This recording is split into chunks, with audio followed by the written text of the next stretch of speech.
12 bölüm. Ыйса аларга үлгү насаат аңгемелери менен сүйлөй баштады. Бир адам жүзүм багын отургузат. Анын тегерегине тосмо куруп, жүзүм сыгылуучу жай жасап, күзөт мунарасын салат да, аны жүзүмчүлөргө тапшырып, өзү убактылуу бир жакка кетет. Жүзүм багынын жемишинен алуу үчүн өз убагы келгенде жүзүмчүлөргө өзүнүн кулун жөнөтөт. Алар болсо кулду кармап алып, сабашат да кургол кетирип жиберишет. Ошондо ал башка кулун жиберет.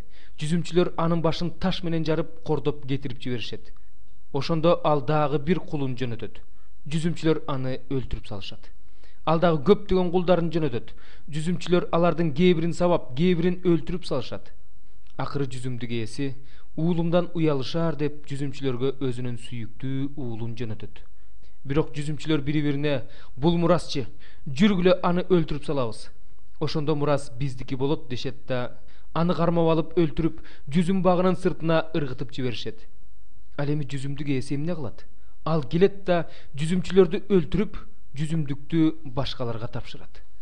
Силер Кудайдын китебиндеги куруучулар жаратпай койгон таш бурчтун негизи болуп калды. Бул теңирден, бул биздин көзүбүзгө укмуштуу көрүнөт деген сөздөрдү окуган жок белеңер. Ошондолар Ыйсаны кармоого аракет кылышты. Анткени алар бул үлгү насаат аңгемеде өздөрү жөнүндө айтылганын түшүнүшкөн эле. Бирок элден коркушкандыктан ал жерден кетип калышты. Алар Ыйсаны сөзүнөн кармоо үчүн бир нече фарисейди жана Ироддун бир нече кишисин жөнөтүштү. Алар Ыйсага келип: "Устат, сенин адилеттүү адам экениң бизге белгилүү. Эч кимге жагынбайсың, бет карамалык кылбайсың, Кудайдын мыйзамдарын туура окутасың. Рим падышасына салык төлөө туурабы, же туура эмеспи? Беришибиз керекпи, же бербей эле коюшубуз керекпи?" дешти. Бирок алардын эки жүздүүлүгүн билген Ыйса: "Мени эмне сынап жатасыңар? Мага динарий алып келип көрсөткүлөчү" деди. Алар алып келип беришти. Ошондо Ыйса алардан: "Мына бул сүрөт менен жазуу кимдики?" деп сурады. Алар ага "Падышаныкы" деп жооп беришти. Ыйса аларга: "Падышага тиешелүүнү падышага, Кудайга тиешелүүнү Кудайга бергиле" деп жооп берди. Ошондо алар Ыйсага аябай таң калышты. Андан кийин өлгөндөр тирилбейт деген саддукейлер Ыйсага келип: "Устат, Муса бизге эгерде бирөөнүн бир тууганы өлүп, аялы калса жана андан бала калбаса, анда бир тууганы анын аялын алып, тукумун уласын деп жазып калтырган. 7 бир тууган бар эле.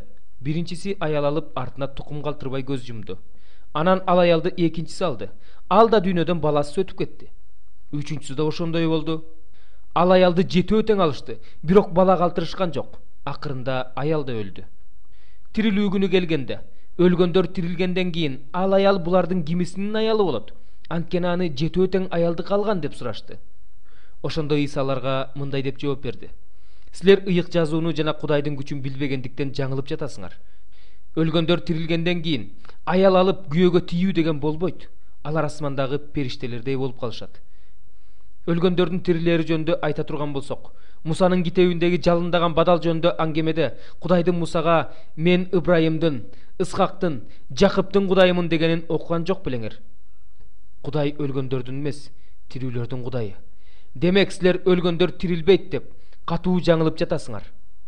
Алардын талашын жана Ыйсанын аларга жакшы жооп бергенин уккан бир мыйзам окутуучу анын жанына келип: "Эң биринчи осуят кайсы?" деп сурады. Ыйсага мындай деп жооп берди: "Эң биринчи осуят бул: кулак сал, Ысрайыл, биздин Кудай Теңирибиз жалгыз Теңир.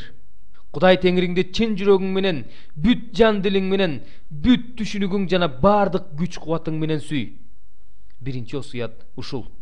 Экинчиси ушуга окшош: "Өзүңдү кандай сүйсөң, жакыныңды да ошондой сүй." Булардан башка улуу осуят жок. Мыйзам окутуучу Ыйсага: "Туура айтасың, устат. Кудай бирөө, андан башка Кудай жок. Аны чын жүрөгүң менен, бүт акылың менен, бүт жан дилиң менен, бардык күч кубатың менен сүйүү жана өзүңдү кандай сүйсөң, жакыныңды да ошондой сүйүү бардык бүтүндөй өрттөлчү курмандыктардан жана башка курмандыктардан да артык" деди. Ыйса анын туура жооп бергенин көрүп, ага: "Сен Кудайдын падышачылыгынан алыс эмессиң" деди. Ушундан кийин эч ким ага суроо берүүгө батынган жок. Ыйса ибадатканада элди окутуп жатканда мындай деди: "Мыйзам окутуучулар Машаякты Дөөттүн уулу деп эмненин негизинде айтып жүрүшөт?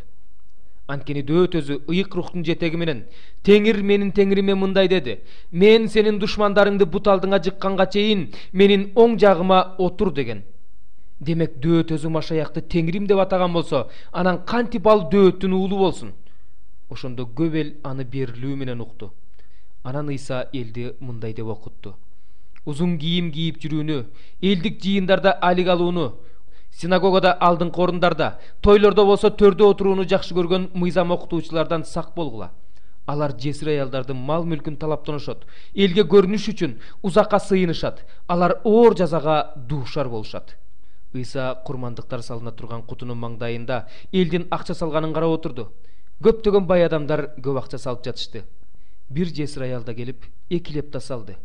Ошондо Ыйса шакирттерин жанына чакырып алып, аларга мындай деди: силерге чындыкты айтып коеюн, бул жарды жесир аял акча салгандардын бардыгынан көп салды.